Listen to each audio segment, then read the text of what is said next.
when I fight, I'm angry. I'm totally emotionless. I'm as cool as can be.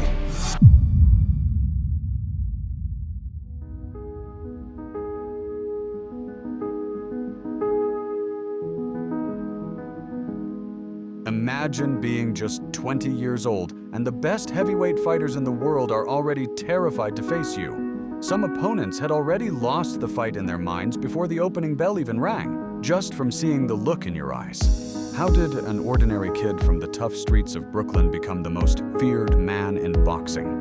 What made him so dangerous that his opponents doubted themselves before they even stepped into the ring? This isn't just a story about knockouts. It's a story about pain, discipline, raw talent, and the man who became the very definition of fear inside the boxing ring. This is how Mike Tyson became the most feared man in boxing. But Tyson wasn't born fearless. He wasn't born a champion. He wasn't even born a fighter. He became one. To understand how Mike Tyson turned into a human wrecking machine, we have to go back to where it all started. Brooklyn, New York City, the late 1960s. The neighborhood Tyson grew up in was nothing like the tourist attractions people visit today. Brownsville was one of the poorest and most dangerous areas in America. Abandoned buildings covered entire blocks. Crime was everywhere. Street gangs controlled many neighborhoods, and violence was simply part of everyday life. For thousands of kids, surviving the streets was more important than getting good grades. Mike Tyson was one of those kids. He was born on June 30th, 1966. His family struggled with poverty almost from the beginning. His father wasn't around, and his mother, Lorna Tyson, worked hard just to keep food on the table. Money was always short. Some days there wasn't enough to eat. As a child, Mike wasn't the intimidating giant people remember today. He was actually shy, soft-spoken, and often bullied. Other kids stole his lunch, his clothes, and whatever little money he had. Tyson later admitted that he was scared of many of the kids in his neighborhood. At school and on the streets, he was an easy target. But there was one thing that made him smile: pigeons. While other kids were joining gangs, Mike spent hours raising pigeons on rooftops across Brooklyn. He loved taking care of them. They gave him peace in a world filled with violence. Many people who knew Tyson back then remember seeing him carrying bird cages through the neighborhood instead of looking for trouble. Then one afternoon, everything changed. An older neighborhood bully grabbed one of Mike's favorite pigeons. Without warning, the bully twisted the bird's neck and killed it right in front of him. Mike stood there frozen. Then something inside him snapped. For the first time in his life, he fought back. He attacked the bully with everything he had. He didn't care if he won. He didn't care if he got hurt. He just kept swinging.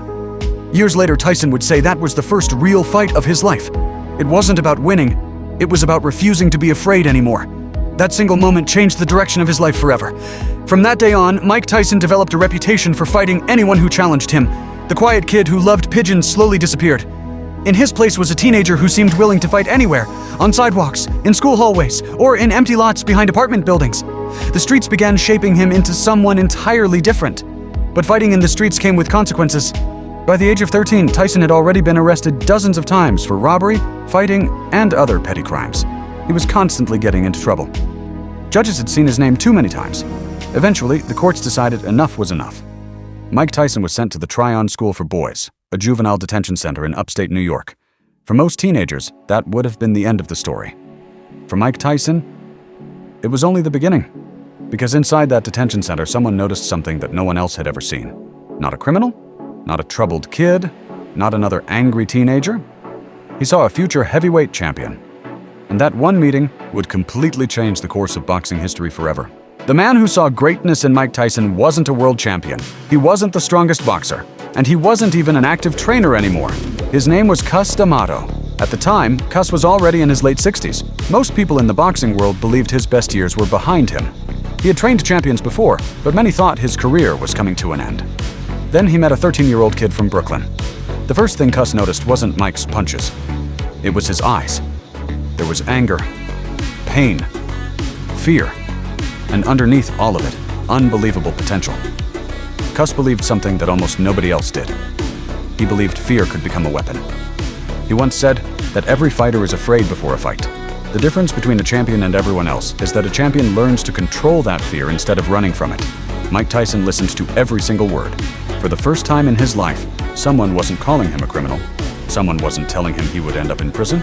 Someone believed he could become the heavyweight champion of the world. That belief changed everything. Soon after, Tyson began training under Cus D'Amato's guidance. The workouts were unlike anything Mike had ever experienced. Most young fighters spent hours throwing punches. Cus spent hours teaching Mike how to think. Every movement had a purpose. Every step mattered. Every mistake was corrected immediately. Cus introduced Tyson to the famous peekaboo style, a defensive system that looked strange compared to traditional boxing. Mike kept his gloves high, tucked his chin behind his shoulders, and constantly moved his head from side to side. To many people, it looked awkward, but it made him incredibly difficult to hit. While his opponents were throwing punches at empty air, Tyson was already slipping to the side and preparing to explode with combinations. Then came the conditioning. Every morning began before sunrise. Road work, miles of running, hundreds of push-ups, hundreds of sit-ups, neck exercises that most fighters had never even seen. Cus believed a strong neck would help Mike absorb punches and keep his balance while throwing his own devastating hooks. Nothing was left to chance. As Tyson got older, the training became even more brutal. Thousands of punches on the heavy back, round after round of sparring, hours of shadowboxing in front of mirrors. Cus demanded perfection. If Mike dropped his hands, they started over. If his footwork was sloppy, they started over. If his focus disappeared for even a few seconds, they started over. The discipline that Tyson had never learned on the streets was slowly becoming part of who he was. But Cus trained Mike's mind just as hard as his body. Almost every night, Tyson would sit for hours listening to his trainer talk about boxing history. Jack Dempsey, Rocky Marciano, Floyd Patterson. Cus wanted Mike to understand that greatness wasn't an accident. It was built through obsession. He gave Tyson books to read. He taught him about psychology. He explained how fear spread through a locker room long before two fighters ever touched gloves. Cus wanted Mike to become more than a boxer. He wanted him to become a presence, a man who could defeat opponents before the fight even started. Then came one of the strangest parts of Tyson's training, visualization. Before going to sleep, Cus told Mike to picture every fight in his mind.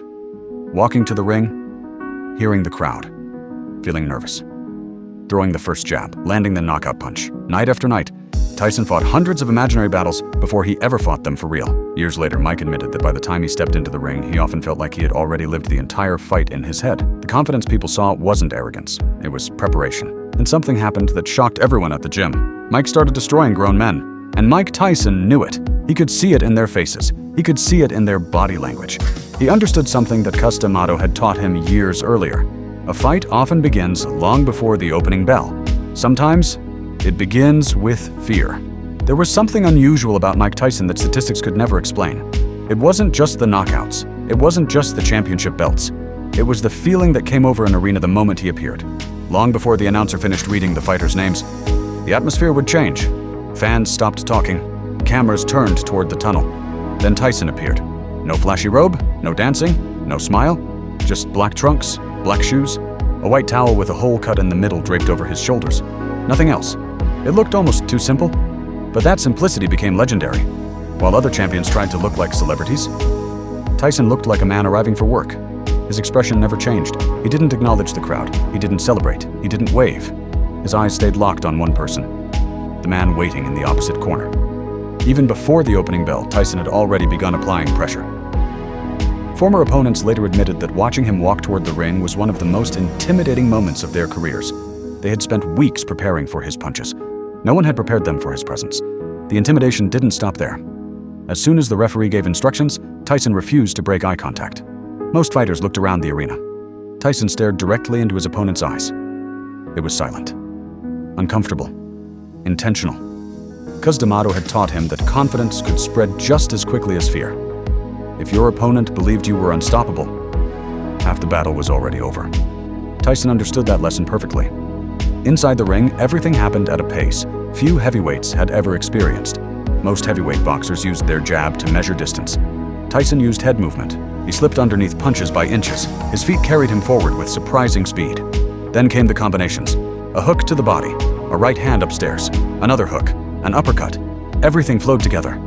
There was almost no pause between punches. Commentators often struggled to keep up. Slow motion replays revealed details that were impossible to see in real time. While one punch grabbed everyone's attention, the punch that ended the fight usually came from a completely different angle. Tyson wasn't just powerful, he was precise. Every movement had been repeated thousands of times in the gym. Nothing was random. Nothing was wasted. That discipline transformed raw aggression into controlled destruction. It also explains why so many of his fights ended so quickly. People often assume Tyson simply charged forward looking for a knockout. The reality was much more calculated. He studied his opponents, he noticed patterns, he recognized small defensive mistakes. The instant he saw an opening, he attacked without hesitation. That ability made every second dangerous. Against most heavyweights, one mistake might cost you a round. Against Mike Tyson, one mistake could end your night. Television ratings climbed, arena tickets sold out within hours. People weren't buying tickets because they expected a close fight. They were buying tickets to witness another knockout, another unforgettable moment, another reminder that they were watching someone unlike anyone the sport had ever seen. Years later, boxing legends were asked the same question. Who was the most intimidating fighter you ever watched? The same name appeared again, and again, and again. Mike Tyson. Not because he was undefeated, he wasn't. Not because he was unbeatable. No fighter is, but because, at his absolute peak, he created something incredibly rare. He made elite heavyweight champions question themselves. That is far more powerful than any championship belt. Looking back today, it's almost hard to believe where the story began. A quiet kid, a rooftop in Brooklyn, a handful of pigeons, a frightened teenager trying to survive another day. Without Customato, that kid might have disappeared into the streets forever. Instead, he found discipline, purpose, belief, and through years of relentless training, sacrifice, and obsession, he transformed himself into the most feared man in boxing. Not because fear was something he was born with, but because it was something he learned to conquer. And once he conquered his own fear, the rest of the boxing world had to face theirs. That is how Mike Tyson became the most feared man in boxing. And decades later, the sound of those explosive knockouts, the silent walk to the ring, and the look in his eyes still remind the world why his name remains one.